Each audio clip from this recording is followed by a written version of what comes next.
भगवान की 16,100 रानी और 8 पटरानी। 8 पटरानियों में 7 पटरानियां तो भगवान के साथ चली गई, लेकिन एक पटरानी रह गई पृथ्वी पर, आज भी हैं, यमुना महारानी। भगवान की प्राण प्रिया हैं।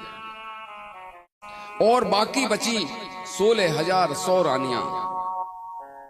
अब जब भगवान गोलोक धाम को चले गए तो उन 16,100 रानियों को विरह हुआ। आपस में बातें करने लगी कि भगवान तो चले गए, बातें करने लगी कि भगवान तो चले गए। अब हम अपनी इस विरह ज्वाला को किसके पास जाकर शांत करें, क्या करें?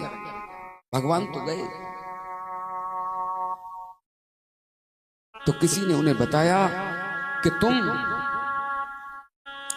ब्रज में चली जाओ, वहां कोई ना कोई रास्ता तुम्हें मिल ही जाएगा।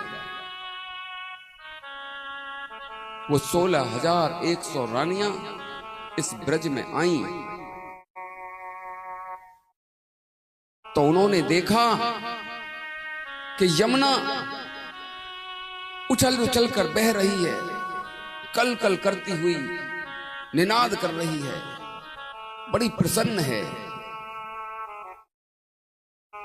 तो वो रानियां यमुना से कहने लगे कि बहन, पति तो वो तेरे भी थे,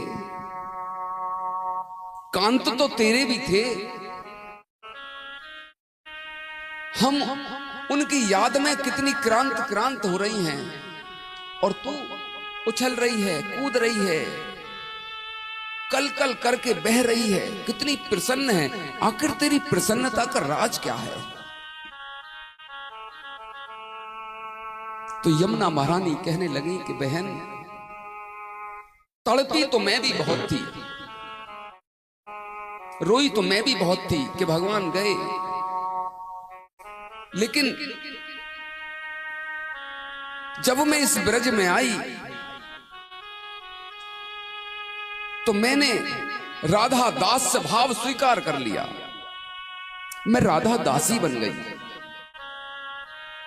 और जब राधा दास से भाव मन में आ जाता है ना, तो फिर कृष्ण विरह नहीं होता। ऐसा लगता ही नहीं कि भगवान चले गए। मुझे तो ऐसा लगता है कि वो नित्य प्रति मेरे कुलीन पर खेलते हैं, अपने सखाओं के साथ आते हैं, मुझे ऐसा लगता ही नहीं। तो वो रानियां कहने लगी कि बहन, ये राधा दास्य भाव आता कैसे है? तो यमुना महारानी ने बताया कि राधा दास्य भाव प्राप्त करने के लिए तुम कृष्ण कथाएं सुनो। कृष्ण कथाओं के श्रवण मात्र से मन में राधा दास्य भाव की उत्पत्ति होती है, राधा दास्य भाव उत्पन्न होने लगता है।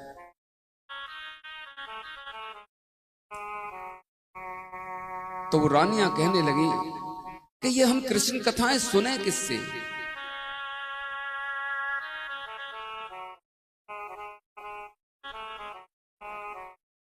तो यमुना ने बताया,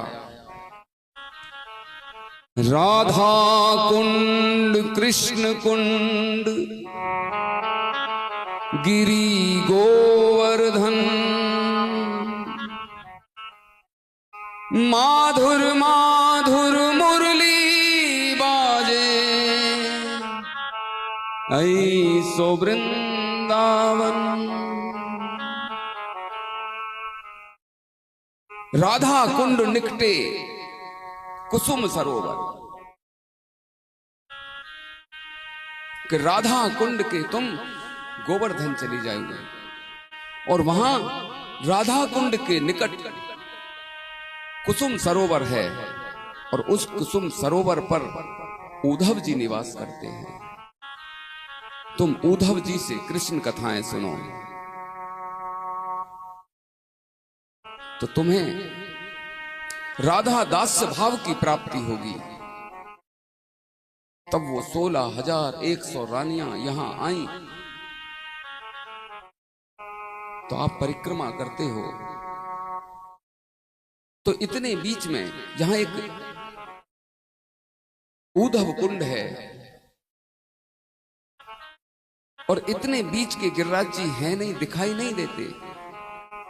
कुसुम सरोवर पर जब उद्धव जी ने ये कथाएं, कृष्ण कथाएं उन्हें श्रवण कराई 16,000 100 रानियों को,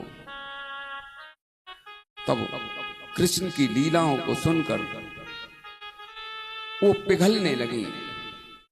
जिस प्रकार